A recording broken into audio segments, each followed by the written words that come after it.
Buenas noches, estimados participantes. Les saluda Gina Guaitaya, asesora académica del Centro de Actualización y Formación Profesional CIAF. Agradezco la participación a cada uno de ustedes al curso de actualización internacional Terapia intravenosa, acupuntura avanzada, terapia neural y medicina regenerativa, que estará a cargo de la doctora eh, Jenny García. Para el buen desarrollo de esta ponencia se les recomienda mantener sus micrófonos y cámaras apagadas a menos que la docente lo solicite. Los que tienen dudas y consultas al finalizar la ponencia. Buenas noches, doctora Jenny García. Le doy pase a su ponencia. Muy buenas noches, soy la doctora Gabriela García. Muchas gracias por la invitación. Vamos a empezar con lo que es la terapia intravenosa. Bueno, vamos a empezar hablando sobre lo que es la terapia intravenosa. Posterior a ello vamos a hablar sobre lo que es acupuntura avanzada, luego lo que es la terapia neural y para finalizar lo que es la medicina regenerativa. Ya. La terapia intravenosa, como bien ya lo conocemos muchos de nosotros, es la utilización de un dispositivo de acceso vascular insertado en una vena central o periférica, ¿no? Para hacer la administración intravenosa, ya sea de medicamentos, sangre, componentes sanguíneos, hacer nutrición parenteral, esto con fines diagnósticos o terapéuticos. ¿Qué tipos de infusión existen? Una infusión intermitente y una infusión continua. Vámonos a los tipos de dispositivos de acceso vascular. ¿Qué tipos de dispositivos conocemos? Los catéteres periféricos, ¿no? Que estos pueden ser cortos o el catéter periférico de línea media, como lo vemos en la imagen, ¿no? Estos ya muchos de ustedes ya lo deben conocer. Entonces, ¿qué tipo de dispositivo tenemos que elegir? Utilizamos el dispositivo que no sea menos invasivo y con el menor riesgo de complicaciones infecciosas o no infecciosas para que dure la administración de nuestro tratamiento y se requiera el mínimo de reemplazo, es decir, no le vamos a estar pinchando una y otra vez a nuestro paciente, entonces tenemos que elegir un buen dispositivo que no, o sea, que nos evite de complicaciones infecciosas y también que no estemos inyectándole una y otra vez al paciente, ¿no? Ya que esto le causa mucho dolor. Entonces, también existen los catéteres periféricos, ¿no? Estos nos van a servir ¿para qué? Para hacer un tipo de tratamiento de corta duración, ¿ve? En caso de los catéteres centrales ya hablamos de una duración más larga, ¿no? Entonces, ¿para qué nos van a servir? Para administración de sustancias vasoactivas, para medicamentos con un pH elevado, en accesos venosos difíciles, cuando sus venas no se pueden. Algunos pacientes están meses en el hospital, entonces ya los accesos venosos ya son difíciles de encontrar. Entonces, para esos pacientes también podemos utilizar los catéteres centrales. ¿Ve? Y a la vez también nos sirve para administrar múltiples medicamentos en forma concomitante. ¿Qué riesgos existe de la terapia de infusión? Van a existir tanto riesgos locales como riesgos sistémicos. Los locales nos referimos a una infiltración que podría ocurrir, una extravasación, una flebitis, incluso una oclusión de los vasos, ¿no? Y en riesgos sistémicos tenemos lo que es la bacteremia, la trombosis e incluso una sobrecarga, ¿no? Por esta misma. Vamos a hablar de lo que es la infiltración. En el caso de la infiltración nos dice que es la administración inadvertida de soluciones no vesicantes, es decir, isotónicas, ¿no? A los tejidos. ¿Qué nos va a ocurrir en este caso de la infiltración? ¿Qué signo vamos a ver? Un edema cerca del sitio de la venopunción, es decir, donde hemos inyectado, donde hemos pinchado a nuestro paciente, ¿no ve? En ese lugar va a existir lo que es un edema, ¿no? En ese sitio, como estamos viendo en la imagen. A eso llamamos infiltración. Y en el caso de una extravasación, esto es una administración inadvertida de sustancias vesicantes de los tejidos, ¿no ve? En este caso, ¿qué va a ocurrir? ¿Qué signos y síntomas vamos a observar? Lo que es el ardor, dolor, eritema y un edema, como estamos observando en la imagen, ¿no?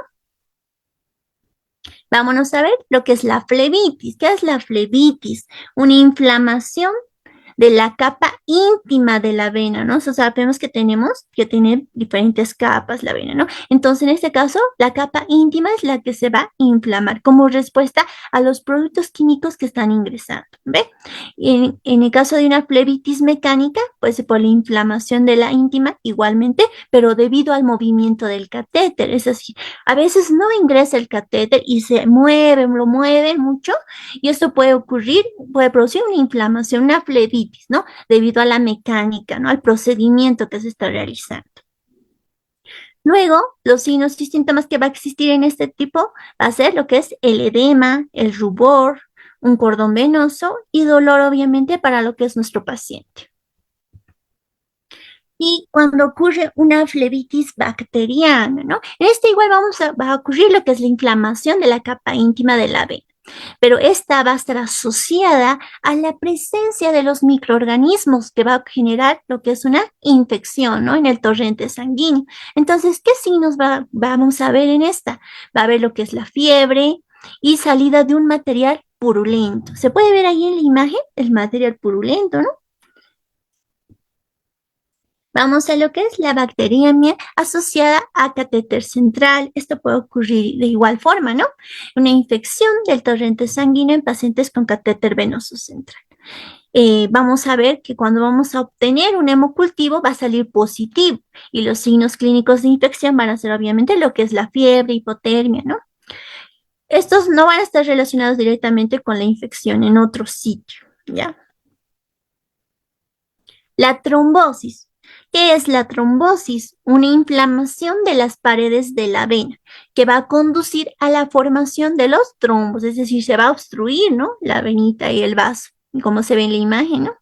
Ahí está producido por un coágulo sanguíneo, ¿no? Oclusión. Ya primero viendo lo que ha sido la trombosis, esta trombosis puede desencadenar a una oclusión, es decir, que ya se va a cerrar por completo ese lugar, ¿no? Es la complicación, como dice, no infecciosa más común, ¿ya? ¿Por qué? Porque se ha obstruido, ¿no? El lugar. Y esto va a ocurrir, lo que nos va a provocar va a ser la falta de un retorno venoso y la incapacidad para infundir un fluido. Va a producir un aumento de la resistencia, ¿no ve? Y va a haber un flujo lento en ese lugar. Entonces, ¿cuál es la meta? Evitar las complicaciones infecciosas y no infecciosas asociadas al uso de dispositivos de acceso vascular. Es decir, que la técnica que utilicemos para poner todo lo que son estos catéteres es muy importante, ¿no? Estrategias de seguridad. Es la aplicación de las guías para la inserción y el manejo de los catéteres. Es decir, si nosotros hacemos una buena inserción y un buen manejo de los catéteres, nuestro paciente no va a tener ninguno de estos problemas que estamos viendo, ¿no? Educación continua.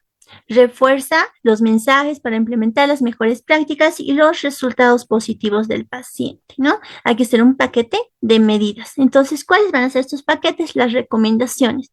¿Qué recomendaciones tenemos para insertar un catéter? Higiene de manos, elección de un calibre de catéter adecuado. Es bien importante saber elegir un calibre adecuado para cada tipo de pacientes, ¿no? La asepsia del sitio de punción, es decir, que tenemos que utilizar, obviamente, como hecha higiene el lugar, ¿no? Asepsia.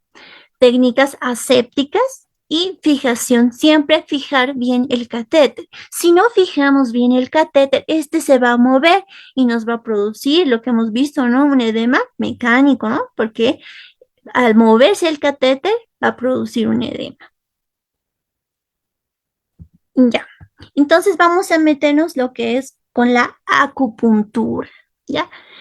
En relación a la acupuntura, vamos a ver que acus significa aguja y puntura, pinchazo, ¿ya? Entonces, es el pinchazo con una aguja, ¿no? Este es un método terapéutico chino que va a buscar restablecer y equilibrar el flujo de la energía del organismo mediante una estimulación con las agujas sobre los puntos en la piel. Ya más adelante vamos a ver en qué lugares son estos puntos en la piel para producir este efecto terapéutico en nuestro paciente. ¿ya? Hay algunas variaciones tanto en Japón como Corea respecto a la acupuntura. En Japón le dicen el shiatsu o manopuntura, ¿ya? Entonces, ¿cuáles son los principios y leyes de la acupuntura? El pinchazo, que le llaman Deki. Este va a estar determinado por las leyes vinculadas a las concepciones cosmogónicas chinas, que los vamos a ir viendo más adelante.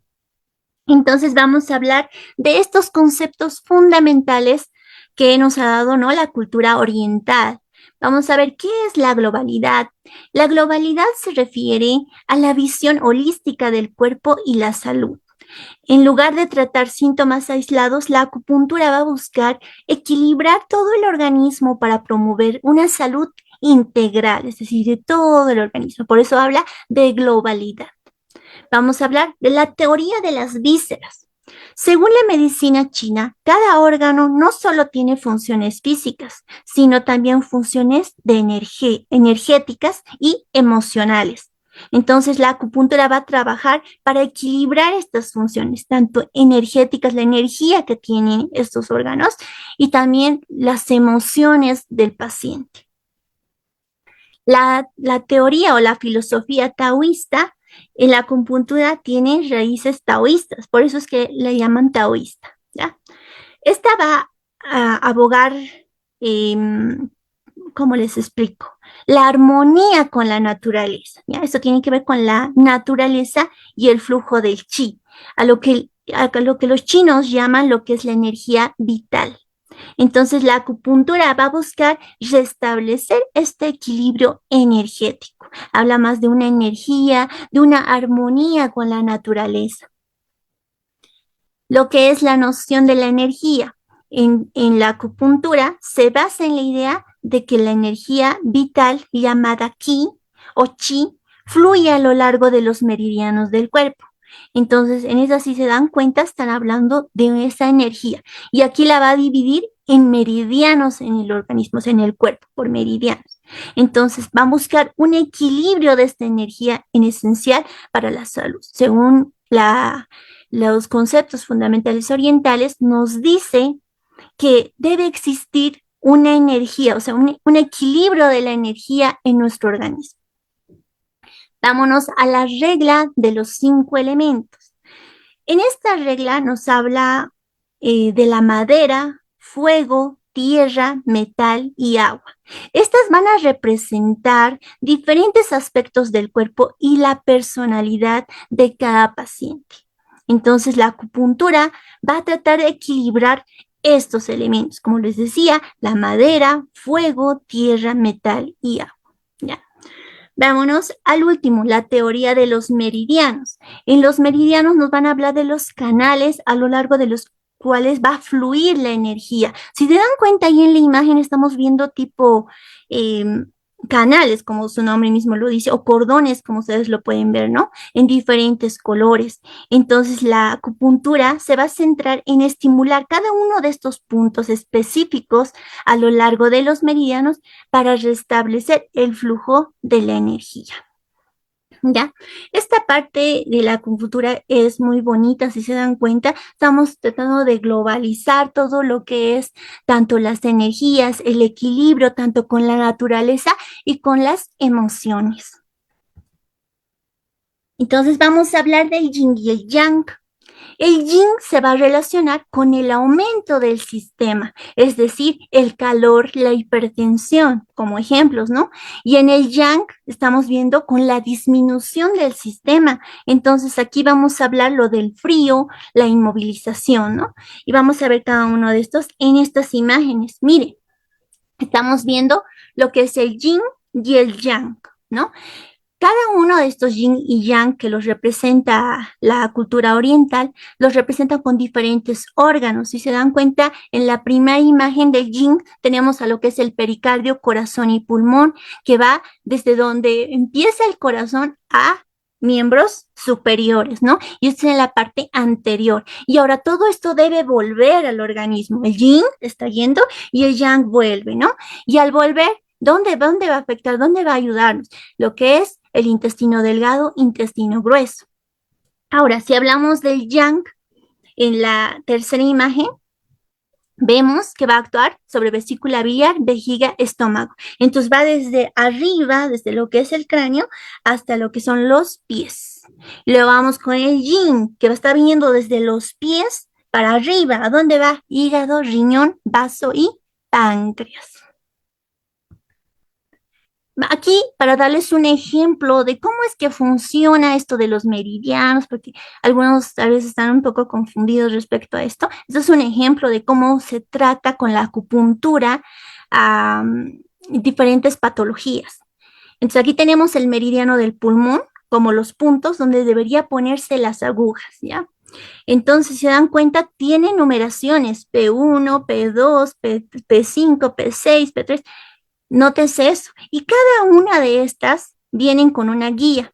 Aquí tenemos una guía, por ejemplo, de esta, donde tenemos que la P1 se está poniendo en el primer espacio intercostal, entre la primera y segunda costilla, por encima de esta, ¿no ve? Entonces, la inserción debería ser oblicua. Así es como están las guías. Entonces, una persona que quiere practicar lo que es la acupuntura debe tener, obviamente, estas guías para hacer la práctica. Entonces, si queremos tratar una patología en pulmón, debemos poner las agujas en estas posiciones. Y aquí tienen una guía de cómo se deberían poner cada una de estas. ¿Ya? Existen diferentes manuales en acupuntura para los cuales les sirvan a ustedes para que se guíen dónde deben ponerse cada una de estas agujas y en qué dirección. Como ven aquí, los dice, ¿no? Dirección oblicua. Aquí nos dice la P4 se pone en bíceps, en la cara externa del bíceps, ¿no ve? Y aquí, si se dan cuenta, es muy importante el conocimiento de la anatomía del cuerpo. ¿Ya? Entonces, por ejemplo, aquí tenemos el bíceps y nos dice que tenemos que poner la aguja en dirección perpendicular al bíceps. Entonces, con estas guías ustedes se ayudan para tratar diferentes tipos de patologías. Eso es un ejemplo, ¿no?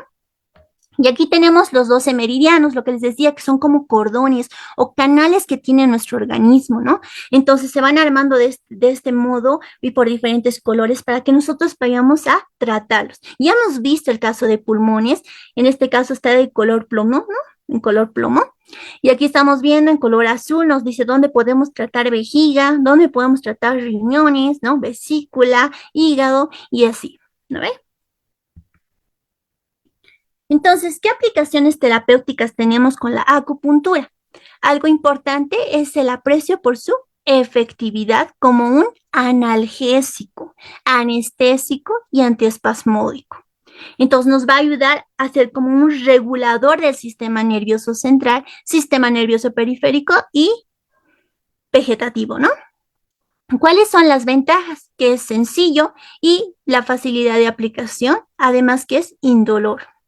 Obviamente, si hacemos una buena técnica va a ser indoloro, ya, pero si nosotros realizamos una mala técnica, vamos a causarle un dolor a nuestro paciente, ¿no ve? Entonces es importante hacer capacitaciones respecto a esto. Y el conocimiento de la anatomía, que es principal para hacer este tipo de aplicaciones. ¿Qué métodos alternos tenemos para la aplicación de la acupuntura? Algunas personas utilizan lo que son agujas calientes, es decir, las calientan y luego hacen la aplicación. También existe la acupuntura intradermal, ¿no? Que es en la dermis, también subcutánea. Se puede poner acupuntura cutánea, que eso ya les he explicado. La electroacupuntura, esa es una de las últimas que están utilizando, ¿no? Con otro tipo de aparatos con los que hacen la acupuntura. Es la misma técnica, pero con diferentes aparatos, ¿no? También tenemos la digitopuntura. La digitopuntura se refiere a la utilización de las manos en diferentes lugares. ¿Ya? Luego tenemos ventosas que pueden utilizar algunas personas, la magnetopuntura y anestesia acupuntural. ¿Cuándo se hace la visita al acupunturista? ¿Qué vamos a hacer? Primero, el interrogatorio. ¿Ya? Vamos a preguntar a nuestro paciente sobre su salud general, ¿no? Como hacemos una anamnesis normal en medicina, ¿no? Después, tenemos que ver la parte emocional de nuestro paciente. Esto es muy importante en la acupuntura. También debemos ver el modo de vida, cómo es que vive nuestro paciente, ¿no? Esto también es importante. Luego, hacemos la toma del pulso y la observación de la lengua, que es importante en acupuntura. ¿Ya? En la toma de pulso, con los 3 dedos de la muñeca, vamos a sentir el meridiano, ¿no? Entonces tenemos una variación de la presión de los dedos, es decir, vamos a ver lo del yin y el yang, ¿no ve? Como les decía, unos llegan y los otros vuelven. Entonces vamos viendo el yin y el yang. Y en el caso de la lengua, también vamos a ver el yin y el yang. Decimos yin cuando la lengua está pálida y yang cuando la lengua está roja, ¿ya?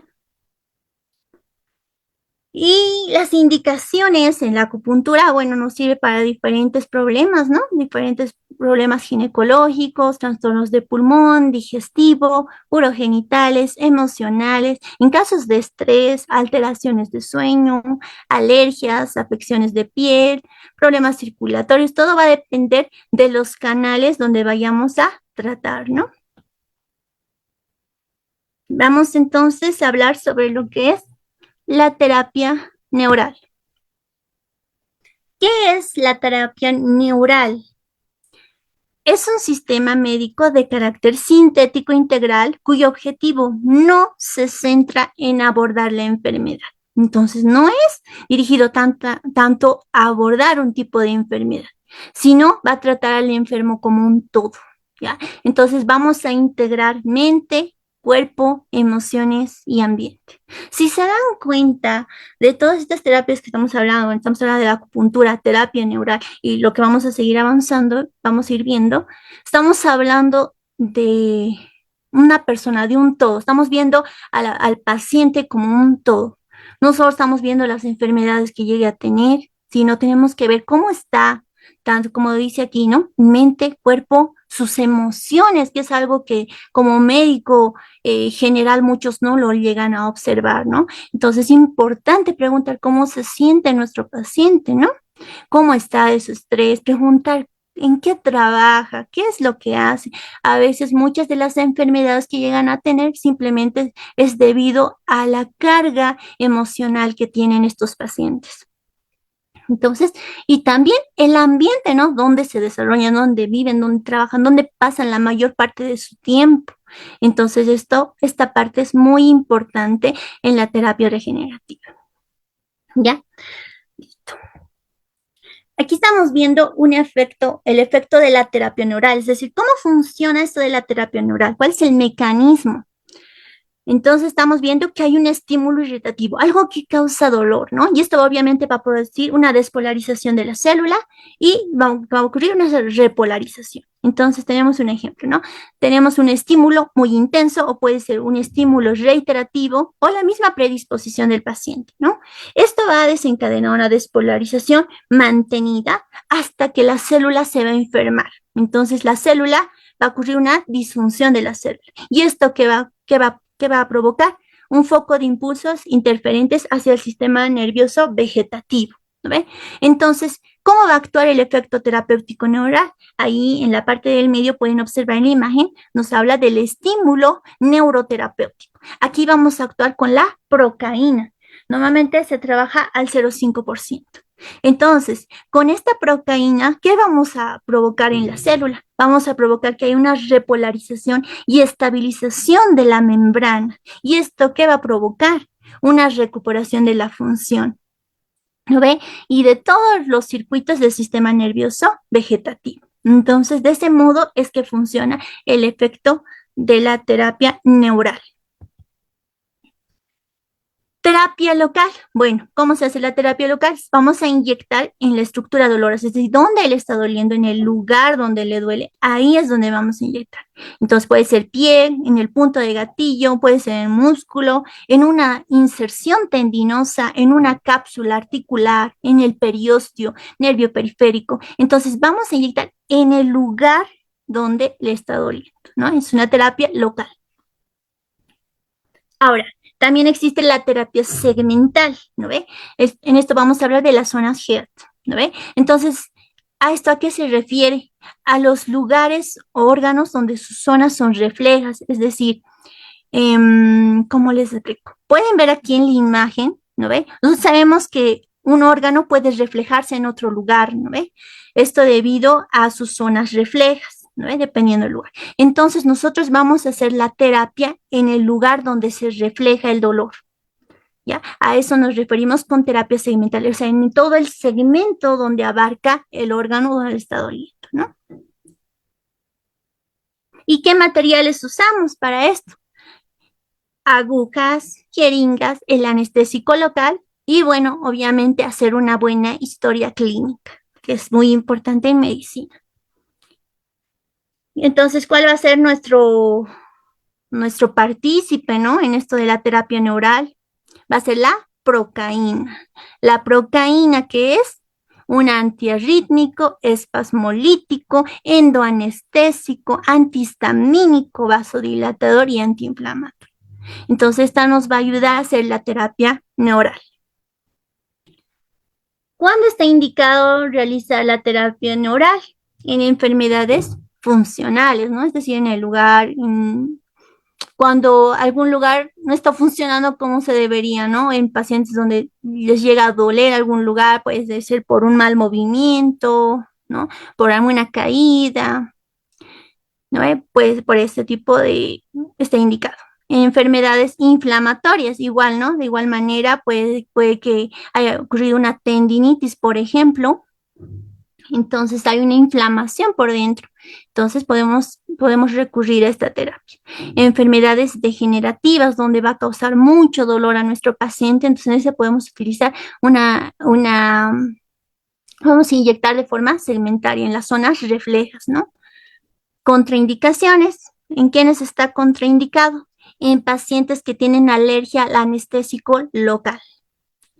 En pacientes que tienen anticoagulación, esto sobre todo en técnicas profundas. Cuando vamos a inyectar más profundo, entonces sobre todo esto que va a ocurrir va a provocar que nuestro paciente sangre, ¿no? Entonces es importante saber si nuestro paciente está tomando o está con alguna terapia de anticoagulación.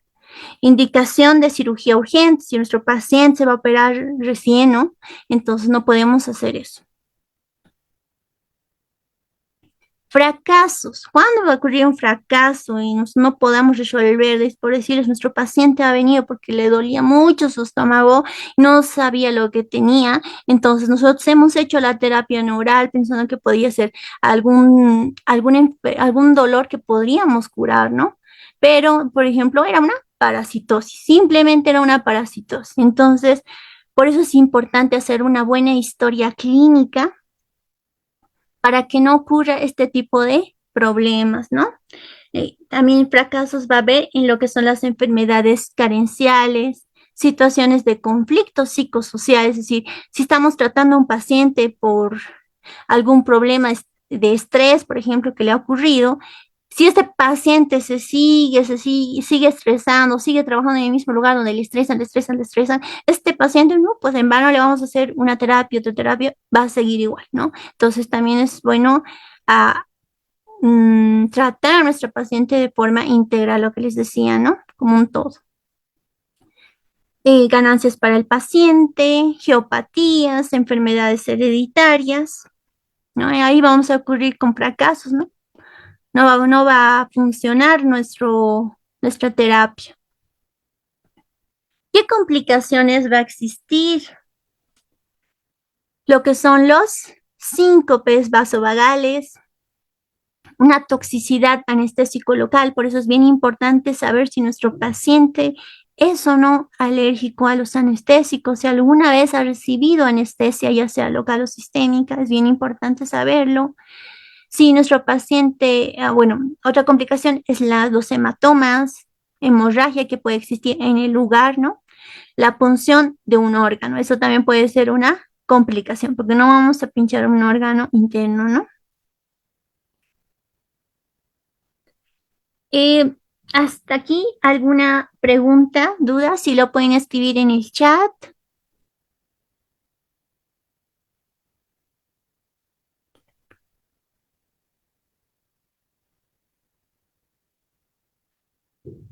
Ujú. A ver, Sarita nos dice la aplicación de cuánto es, de cuál jeringa se ocupa. ¿Para qué estamos hablando? ¿Para acupuntura o para terapia neural? Para acupuntura utilizamos una jeringa de 26 milímetros, es un tipo de aguja especial en acupuntura, ¿ya? Para terapia neural, dependiendo al lugar donde vayamos a inyectar. Por decir, vamos a inyectar a nivel de la dermis, entonces no vamos a necesitar una aguja de un calibre muy grueso, ¿no? Entonces, nosotros podemos ver dependiendo hasta dónde vamos a ingresar, ¿no? No tenemos que llegar, como les decía, a puncionar un órgano porque podríamos causarle problemas a nuestro paciente, ¿no ve? Puede ser subcutáneo, puede ser dérmico, ¿no ve? O a nivel neural, o sea, a nivel nervioso, o sea, podemos llegar a la altura del nervio, eso sí. La dosis que se puede utilizar en una terapia normal, tenemos que hacer una dilución al 0,5 o 1% de lo que es la proteína.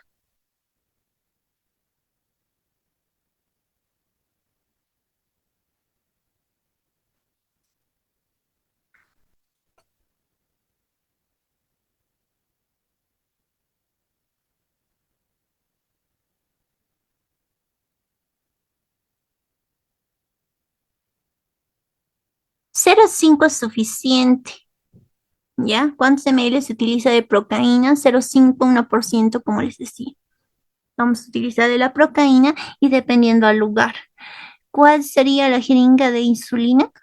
No, insulina no. Basta con una jeringa de 5 ml que puedas utilizar. Si puedes, una aguja mucho más delgada, mucho mejor para que no sienta tanto dolor nuestro paciente, ¿no?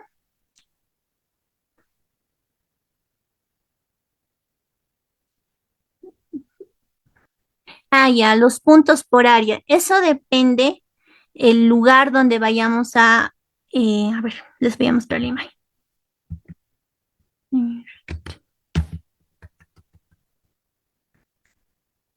Ya, tiene que ver esto con los meridianos y según el lugar donde vayamos a funcionar, ¿no? Con la aguja. Como les decía, por ejemplo, en este caso del meridiano del pulmón, estamos poniendo 5, 6, 7, 8, 9, 10, 11. 11 agujas vamos a tener que poner en este caso para hacer un tipo de terapia a nuestro paciente si tiene alguna patología pulmonar. Esto incluso se ha visto en casos de cáncer de pulmón para tratar el dolor que tienen nuestros pacientes. A ver, ¿se puede combinar la terapia neural con ozonoterapia? Claro que sí, se puede tratar terapia neural. Se puede hacer terapia neural con ozonoterapia. La ozonoterapia sabemos muy bien que vamos a tratar a nivel sanguíneo, ¿no? Y la terapia neural estamos tratando a nivel de los nervios. Entonces, incluso en algunos casos he visto que la ozonoterapia lo utilizan, por decir, para un dolor a nivel muscular en lo que es el trapecio, ¿no? En algunas personas les duele mucho ahí, he visto que utilizan en ozonoterapia. Entonces, terapia neural también podríamos combinar, si en este caso nuestro paciente no reaccionaría a la ozonoterapia, serviría para ayudarle, ¿no? A que esto pueda mejorar, ¿no ve? ¿Cuántos puntos se coloca por área? Eso les decía aquí como se ve en la imagen. Estamos poniendo en este caso 11 puntos. Esto depende a los manuales. Siempre traten de guiarse por un manual para que no haya problemas, ¿no? En este caso tiene 11. Existen varios manuales para la acupuntura que se pueden utilizar. Si se dan cuenta, explica de manera muy específica dónde se debe funcionar con la aguja.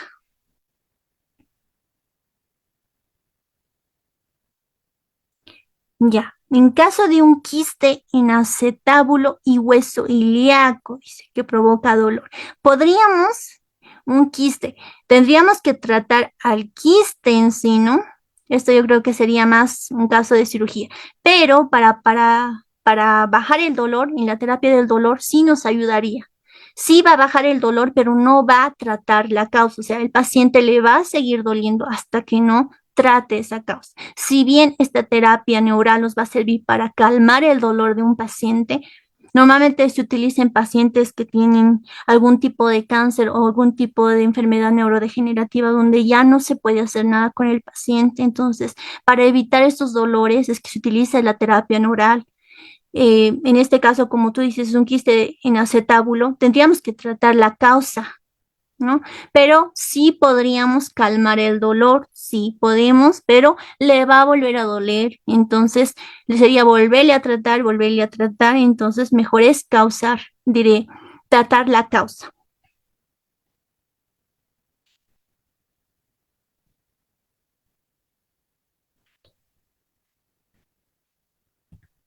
Bien.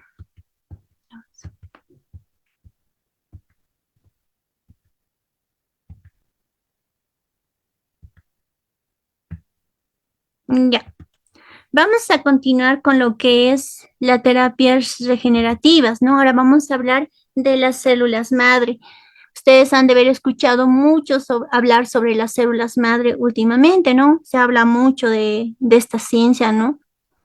Entonces nos dicen que las células madre, ustedes lo conocen, son células no diferenciadas que tienen la capacidad de autorrenovación, ¿no? Y de diferenciarse selectivamente. Estas se van a encontrar en todos los tejidos adultos, como sangre del cordón umbilical, médula ósea, sangre periférica, músculo, piel, ojos, ¿no?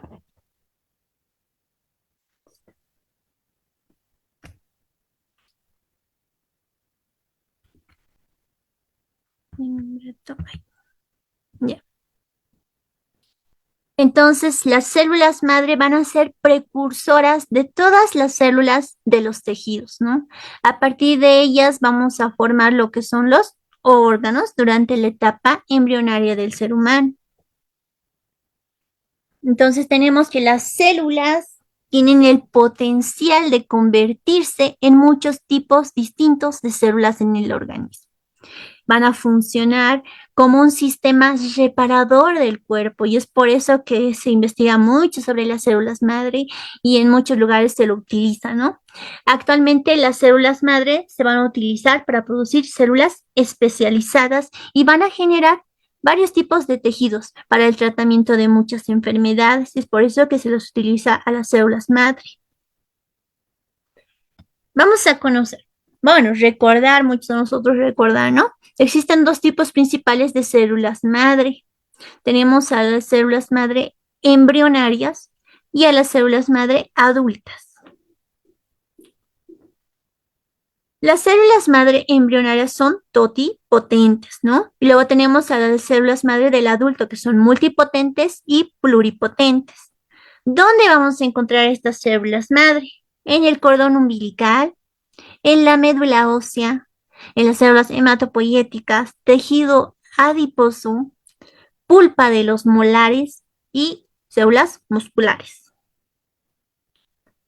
Las células madre embrionarias, ¿cómo las obtenemos? Las vamos a obtener de embriones excedentes de laboratorios por fertilización in vitro. Así lo podemos tener las células madre embrionarias. Entonces aquí vemos una imagen de lo que son las células madre embrionarias. Estas van a originar lo que son las células madre adultas y estas posteriormente se van a ir a diferenciar en cada tipo celular que se requiere en el organismo.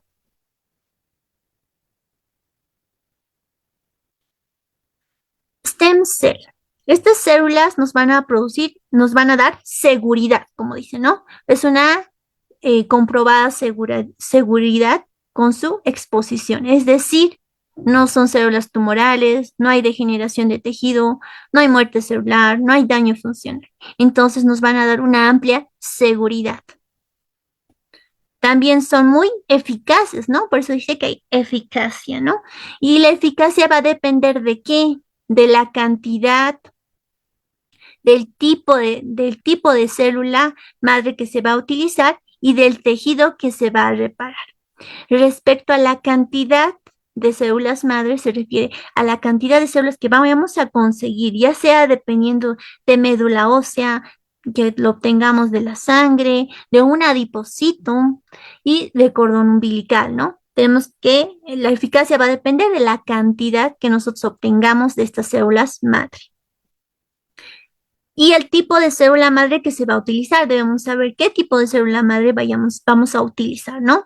Y el tejido que se va a reparar. Entonces, el tipo de célula madre va a depender mucho del tejido donde vayamos a reparar. ¿Cómo se hace la obtención de células madre? ¿Ya?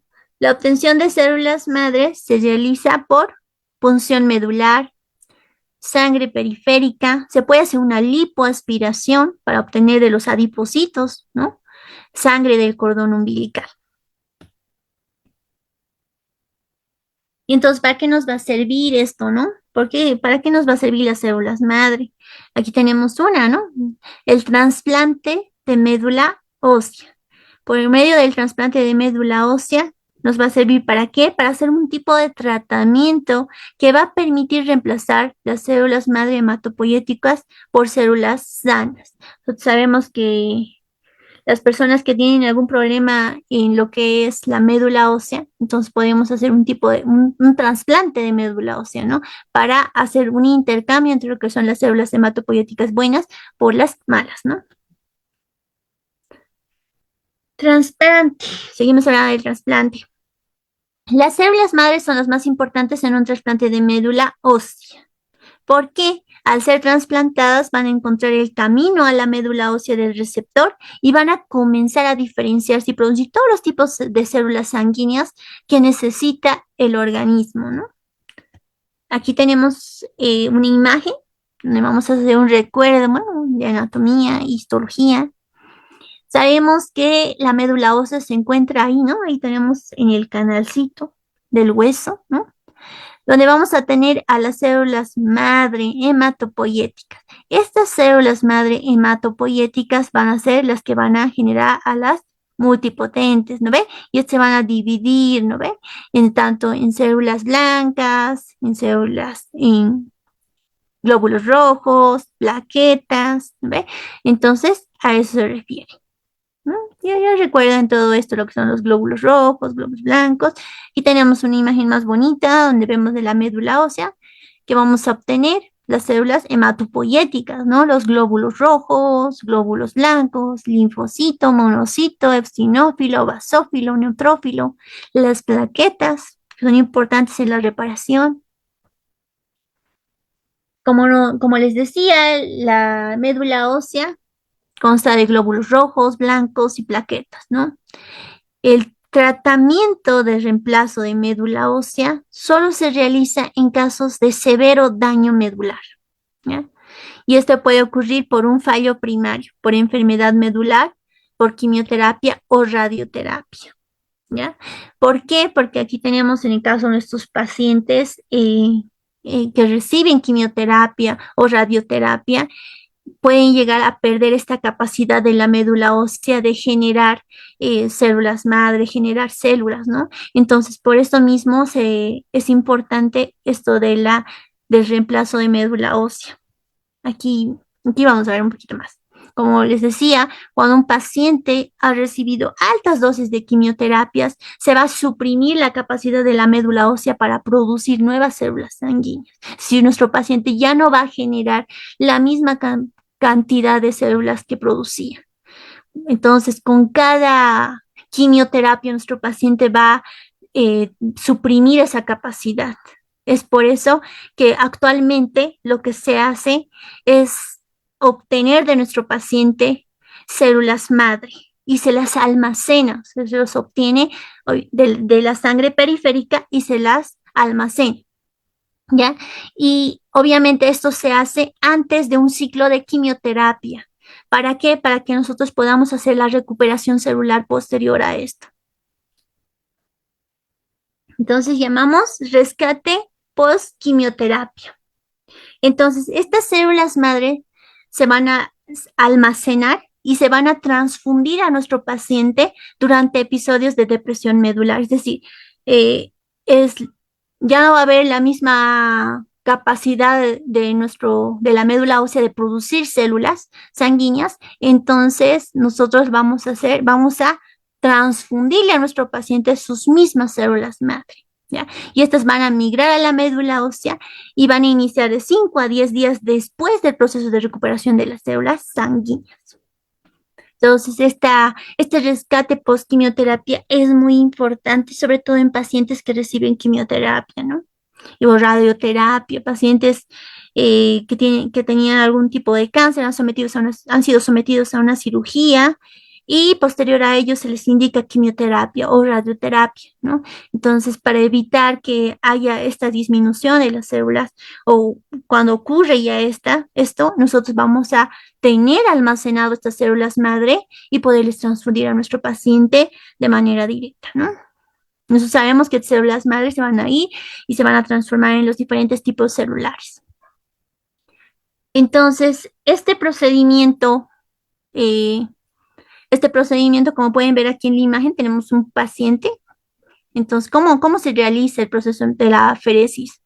Vamos a obtener lo que es la sangre del paciente y estas máquinas que ven aquí, para lo que van a hacer es separar los diferentes tipos celulares y dependiendo al tipo celular que nosotros queramos, lo va a tener y el resto va a volver a nuestro paciente.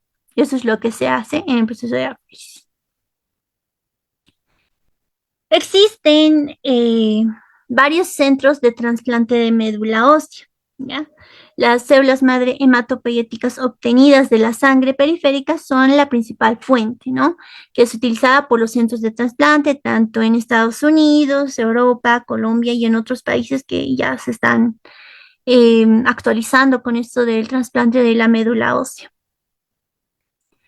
¿De dónde conviene? De dónde sería el mejor lugar donde podemos obtener células madre? Es del cordón umbilical. Entonces, si la tecnología avanza, la ciencia va avanzando, de cada niño tendríamos que tener una conservación de lo que serían nuestras células madre, ¿no? Que nos ayudaría mucho a la regeneración. Como ven aquí, se obtiene la sangre y esta se lleva a criopreservación. Entonces, saben que aquí se la conserva a temperaturas muy bajas para que nosotros podamos tenerlo por un largo tiempo. La misma función que se tiene con lo que son los espermatozoides, ¿no? Para la conservación de los espermatozoides y entre otros, ¿no? Y vamos con la generación de órganos y tejidos.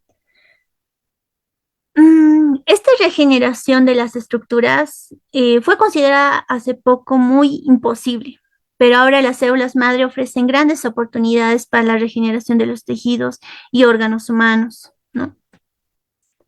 Entonces, la medicina regenerativa tiene que ver mucho con lo que son las células madre, los factores de crecimiento que se van a obtener de estas y los soportes, ¿no? Los biomateriales. Entonces, aquí va a actuar toda una medicina o toda una ingeniería médica, por así decirlo, ¿no? La ingeniería médica que nos va a ayudar a hacer este tipo de medicina regenerativa, utilizando todo lo que es la ciencia, las células madre y otro tipo de terapias para ayudar a nuestros pacientes de otra manera, ¿no? Y bueno, esto sería todo con respecto al temario del día de hoy. ¿Alguna pregunta, algo que no les haya quedado claro? Por favor, al chat.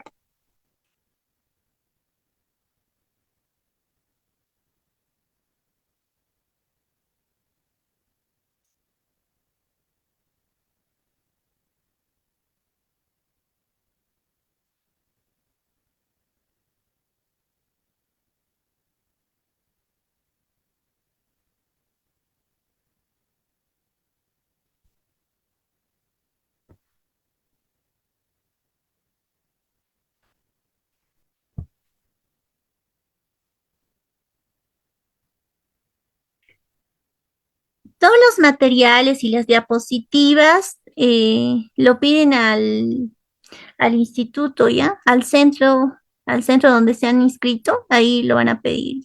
Ellos les van a dar el material de estudio. Yo les voy a pasar a ellos.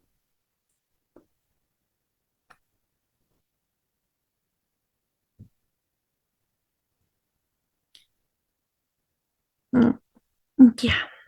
La función de la procaína, dice. A ver, vamos a mostrarles una. Les voy a pasar las diapositivas, pero no se preocupen. ¿Dónde está? Para que lo vayan revisando. Aquí está. Las funciones de la procaína son antiarrítmico, antiespasmolítico, endoanestésico, antihistamínico, vasodilatador y un antiinflamatorio. Entonces, por eso se utiliza en terapias de dolor. La bibliografía que les recomiendo dependiendo a qué tema queremos hablar, ¿no? Existen los manuales para lo que es la acupuntura, para realizar la acupuntura, al igual que existen manuales para lo que es la terapia neural, ¿ya? Y respecto al otro, pues artículos, solo queda actualizarse con artículos respecto a las células madre, y dependiendo al campo donde cada uno se dedica, ¿no? Para que puedan incluirlo, ¿no? A su campo. He visto que en medicina estética están utilizando lo que es plasma rico en plaquetas. Ahí estamos utilizando los factores de crecimiento, ¿no? Entonces, eso es bien importante. Muchas gracias a todos. Que tengan buenas noches. Hasta otra oportunidad.